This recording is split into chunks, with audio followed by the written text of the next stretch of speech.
Clean করি, আর tissue যদি না থাকে তখন ফেস ওয়াশ। একটা আমার ফেভারিট রাইস ওয়াটার লাগিয়ে নিলাম। ইউজ করছি প্লামের এই ভিটামিন সি সিরাম। তোমরা চাইলে তোমাদের যে সিরাম ফেভারিট ওটা ইউজ করতে পারো।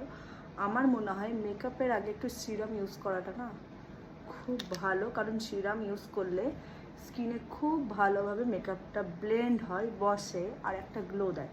আর ভিটামিন সি এর গুণাগুণ আর কী বলবো, তোমরা তো যারা যারা ইউজ করো তারা সবাই মোটামুটি জানো।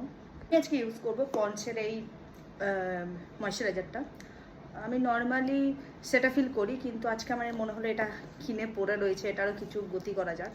তো এই ময়শ্চারাইজারটা খারাপ না, এটা আমি এখন আপাতত হাতে লাগিয়ে শেষ করছি।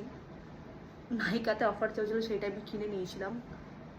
তো কিনে এটা আমার বেকার পড়েই রয়েছে, কোনো ইউজই হয় না, কিন্তু ময়শ্চারাইজারটা কিন্তু খারাপ নয়, যথেষ্ট।